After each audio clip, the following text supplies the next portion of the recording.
గిట్టుబాటు ధర కల్పించాలి. మామిడి రైతులకు మామిడి రైతులకు మామిడి రైతులకు మామిడి కనీస ధర మామిడి కనీస ధర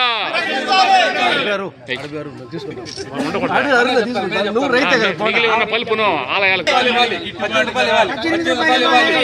గిట్టుబాటు ధర గిట్టుబాటు ధర గిట్టుబాటు ధర మామిడి గిట్టుబాటు ధర. మామిడి రైతులకి ఈ పరిస్థితులు దాపురించిన చిత్తూరు జిల్లాలో ఉన్నటువంటి ప్రజాప్రతినిధులు కావచ్చు, జిల్లా స్థాయి అధికారులు కావచ్చు, రాష్ట్ర నాయకత్వ రాష్ట్ర అధికారులు కావచ్చు, ఏ ఒక్క రైతులతోనూ సంప్రదించకుండా పిలిచి కనీసం జిల్లా ప్రతినిధులైన ఎమ్మెల్యేలు కావచ్చు, ఎంపీ కావచ్చు, జిల్లా ఇన్ఛార్జి మంత్రులు కావచ్చు, కనీసం రైతుల్ని పిలిచి సంప్రదించి అయ్యా మీ పెట్టుబడి ఖర్చు ఎంత అవుతుంది, మీకు ఎంత వస్తుంది, మీరు ఎంత నష్టపోతారు, ఈ రేట్ అంతా మీరు ఎంత నష్టపోతున్నారా, మీకు లాభాల దిశగా వస్తుందని ఏ ఒక్క ప్రజాప్రతినిధి కూడా దీని మీద స్పందించలేదు. గతంలోనే మేము జిల్లా స్థాయి అధికారులకి మీటింగ్లో కూడా చెప్పాం, చాలాసార్లు రిప్రజెంటేషన్ ఇచ్చాం. ఈ పండించిన పలుపుని ఎక్కడో వినియోగించడానికి మాట్లాడితే గత సంవత్సరం ఏమో రష్యా ఉక్రెయిన్ వార్ అన్నారు, అది ఒక బూచిగా చూపించారు.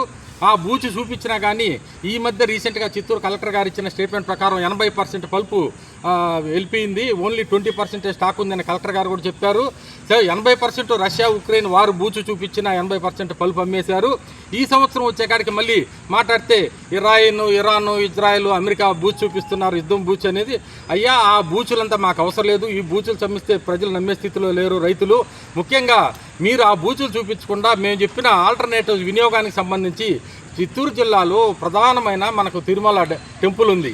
అయ్యా టెంపుల్కి రాష్ట్రంలో మంచి ఫేమస్ టెంపుల్స్ ఉన్నాయి. తిరుమల కావచ్చు, విజయవాడ కనకదుర్గం కావచ్చు, కాళహస్తి కావచ్చు, కాణిపాకం కావచ్చు, విశాఖ సింహాద్రి అప్పన్ టెంపుల్ కావచ్చు, అన్ని ఫేమస్ టెంపుల్స్ ఉన్న అన్ని టెంపుల్లోనూ మజ్జికి బదులు ఆల్టర్నేట్గా ఈ జ్యూస్ని అక్కడ ఇవ్వండి అని మేము ప్రధాన డిమాండ్ పెట్టాం.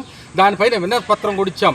అయినా ఈ దిశగా ప్రజాప్రతినిధులు కూడా గత డిసెంబర్ 2న చిత్తూరు జడ్పీ హాల్లో జరిగిన మీటింగ్లో హామీ ఇచ్చారు, మేము టీటీడీ బోర్డులో టీటీడీ చైర్మన్తో మాట్లాడతాం, దాన్ని అమలు చేస్తామని కూడా. బట్ సంవత్సరం గడిచినా కానీ ఇంతవరకు ఆ దిశగా మన టెంపుల్స్లో భక్తులకి సప్లై చేసేదానికి ఎటువంటి పల్పు తీసుకోలేదు. ఎందుకంటే రాష్ట్రంలో ఉన్న అన్ని టెంపుల్స్కి ఇస్తేనే దాదాపు 50% పల్పు ఇక్కడే ఇవ్వచ్చు. అదే స్కూల్స్లో కాలేజీల్లో ఏదైతే ఇస్తున్నారో వాళ్ళకంతా అంగన్వాడీల సెంటర్ల ద్వారా వాళ్ళకంతా కూడా అమలు ఇవ్వమని చెప్పాం. అది ఇచ్చినా కానీ ఏడే మన వినియోగం పెంచుకోవచ్చు. బట్ ప్రభుత్వం ఆ దిశగా ఎందుకో పాలు పైన పెట్టే శ్రద్ధ వాళ్ళు మామిడి పైన పెట్టలేదు.